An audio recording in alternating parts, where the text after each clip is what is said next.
mendukung Jokowi melalui relawan-relawan gitu. Jadi alirannya ke Projo, ya kan, katanya kan, ke relawan-relawan Jokowi gitu. Sehingga sebenarnya proposal soal kampanye keberhasilan Jokowi selama 10 tahun memimpin ini bukan ditolak tapi dialokasikan ke orang lain. Jadi Tempo yang mengajukan, yang menikmati yang lain. Oh, meradang Tempo ini kan. Ya, sosialisasi kampanye keberhasilan Joko Widodo.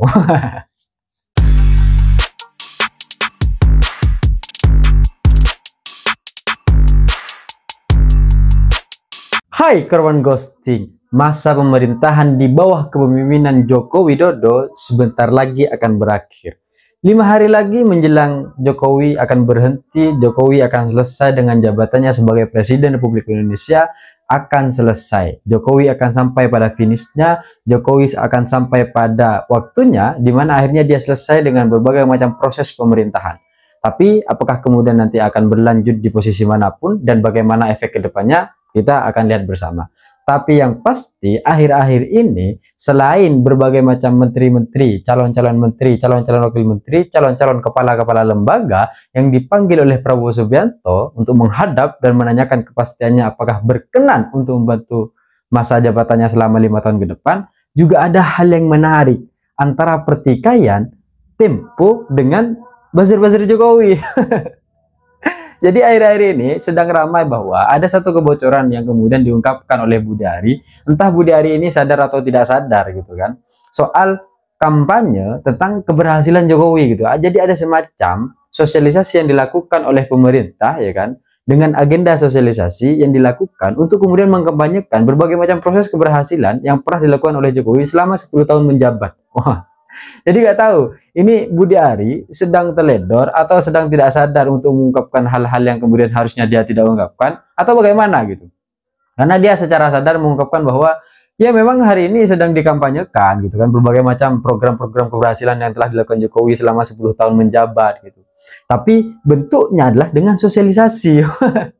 Nggak banyak kok anggaran yang digunakan, nggak banyak gitu. Ya puluhan miliar lah gitu. Jadi puluhan miliar bagi negara itu sedikit gitu. Karena negara mainnya kan triliun, negara mainnya seratusan triliun. Jadi kalau cuma puluhan miliar itu kayak 10.000 bagi kita lah gitu. Kayak uang 2.000-an gitu yang cuma buat parkir gitu. Iya buat parkir apa? Iya parkir omongan para buzzer untuk kemudian mengkampanyekan keberhasilan Jokowi. Jadi ini yang kemudian akhirnya sedang menjadi persoalan di antara Tempo dan buzzer-buzzer Jokowi gitu. Jadi Tempo mengatakan bahwa sebenarnya sedang ada proses pengampanyan yang kemudian dilakukan oleh berbagai macam instansi pemerintahan melalui Menkominfo untuk mengkampanyekan keberhasilan Jokowi. Tapi ada satu pertentangan yang terjadi di dunia X. Dunia X ini kan memang selalu mengungkap berbagai macam hal ya, termasuk misal akun Vuvafa. Meskipun sampai sekarang akun Vuvafa juga tidak ada kabar gitu. Tapi apakah kemudian nasib soal keberhasilan Jokowi 10 tahun ini juga nanti akan seperti Vuvafa yang hilang tanpa kabar gitu antara Tempo dan buzzer ini ya.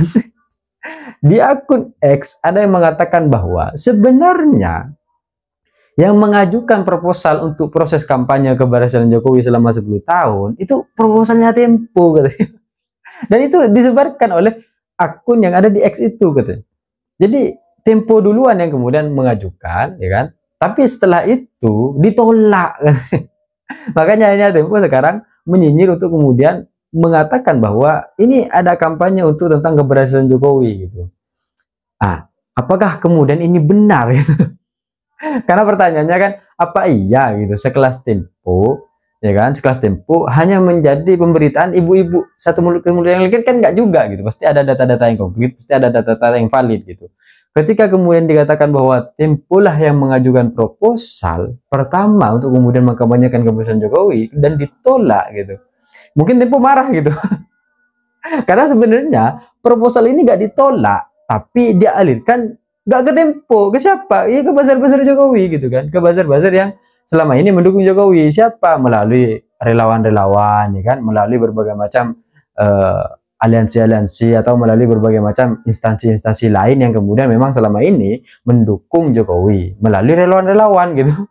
Jadi alirannya ke Projo ya kan, katanya kan, ke relawan-relawan Jokowi gitu. Sehingga sebenarnya proposal soal kampanye keberhasilan Jokowi selama 10 tahun memimpin ini bukan ditolak tapi dialokasikan ke orang lain. Jadi Tempo yang mengajukan, yang menikmati yang lain. Oh, meradang Tempo ini kan. Tapi ini adalah salah satu yang kemudian diungkap oleh akun X itu. Tidak kemudian apakah ini menjadi benar atau tidak gitu. Tapi biasanya dalam proses yang disebarkan di akun X itu selalu mendekati proses kebenaran. Selalu mendekati ya, bukan berarti selalu benar, tapi selalu mendekati kebenaran. Misal kayak akun Fufafa gitu. Mendekati kebenaran, tapi apakah kemudian akhirnya digubris oleh orang-orang? Ya enggak juga gitu. Dan apakah kemudian nanti Tempo juga dan akun X ini juga saling berbalas-balasan? Ya kita nggak tahu kedepannya akan bagaimana gitu. Tapi yang penting dalam proses kampanye kebersihan Jokowi ini sebenarnya satu hal yang memang sudah menjadi kewajiban pemerintah untuk menerapkan dan melakukan hal-hal tersebut gitu. Melakukan berbagai macam program-program tersebut. Jadi keberhasilan itu ya memang sudah kewajiban yang harusnya dilakukan dan dirasakan oleh masyarakat gitu. Ya sudah seharusnya tidak ada yang istimewa dari berbagai macam keberhasilan tersebut. Istimewanya dari berbagai macam hal tersebut, dari berbagai macam program tersebut, dari berbagai macam keberhasilan katanya dari Jokowi tersebut, itu karena masa-masa sebelumnya itu tidak pernah terjadi gitu. Gak ada proses pembangunan jalan tol yang kemudian beribu-ribu kilometer, itu gak pernah terjadi. Sehingga ketika Jokowi melaksanakan itu dengan baik gitu kan, ini menjadi suatu prestasi, seolah-olah menjadi prestasi, padahal ini biasa aja gitu. Emang sudah direncanakan sejak lama, cuma eksekusinya baru di pemerintahan Jokowi. Itu yang kemudian harusnya diapresiasi di pemerintahan Jokowi. Tapi apakah kemudian itu sempurna? Ya tentu enggak juga gitu. Karena kadang ada beberapa salah satu program yang akhirnya sebenarnya tidak dibutuhkan oleh masyarakat. Hal ini sebenarnya sama kayak kita sebenarnya sudah tidak butuh pakaian, tapi masih dibeliin baju. Kan repot gitu. Kita butuhnya sepatu bukan baju. Baju kita sudah banyak misal. Itu kan yang kemudian perlu menjadi evaluasi dan perhatian pemerintah Prabowo Subianto ke depan. Sehingga proses kampanye keberhasilan Jokowi itu sebenarnya tidak usah dilakukan dan anggaran puluhan miliar itu sebenarnya cukup banyak lah. Mungkin bagi saya cukup banyak karena saya nggak pernah ngeliat puluhan miliar gitu kan. Jadi ya itu cukup banyak lah sebenarnya. Sehingga kalau alokasinya hanya untuk sekedar kampanye keberhasilan Jokowi, orang-orang juga pasti sudah tahu kok. Orang-orang sudah tahu bahwa Jokowi meresmikan beribu jalan tol. Sudah tahu, orang-orang sudah mengerti, orang-orang sudah paham. Dan orang-orang juga sudah tahu bahwa terjadi berbagai macam proses penegakan hukum di Indonesia ketika anaknya maju sebagai wapres. Orang-orang juga sudah tahu tanpa harus dikampanyekan, tanpa harus ditutupi. Orang-orang sudah mengerti itu semua gitu. Tapi apakah kemudian orang-orang itu bersuara atau tidak? Ya urusan orang-orang, urusan masyarakat gitu. Tapi pada intinya orang-orang akan tahu apa yang kemudian sudah dilakukan Jokowi dan orang-orang juga tahu apa-apa yang kemudian akhirnya melenceng dari apa yang Jokowi lakukan gitu. Dan apresiasi memang perlu disampaikan karena mau bagaimanapun Jokowi telah membangun Indonesia selama 10 tahun. Hal-hal yang kemudian akhirnya menjadi kekurangan ya tentu itu menjadi evaluasi dan pembelajaran bagi negara kita ke depan. Jadi anggaran ini buang-buang anggaran ya kan, kampanye Jokowi soal kampanye keberhasilan Jokowi itu buang-buang anggaran dan Tempo sedang meradang karena proposalnya ditolak gitu kan. Meskipun kita nggak ngerti apakah ini benar atau enggak gitu. Tapi kalau benar ya masa sales Tempo grade-nya segitu kan berbahaya juga gitu kan. Karena selama ini kita selalu mengatakan bahwa Tempo adalah jurnalis paling independen di antara berbagai macam hal yang lain. Dimana yang kemudian tidak diberitakan orang lain, Tempo selalu punya bocorannya. Keren gitu kan. Dan apa-apa yang kemudian akhirnya menjadi keberhasilan tetap akan menjadi keberhasilan. Apa-apa yang kemudian menjadi keburukan tetap akan menjadi keburukan. Orang-orang yang cinta Jokowi tidak akan pernah melihat keburukannya dan orang-orang yang selalu benci Jokowi tidak akan pernah melihat keberhasilannya.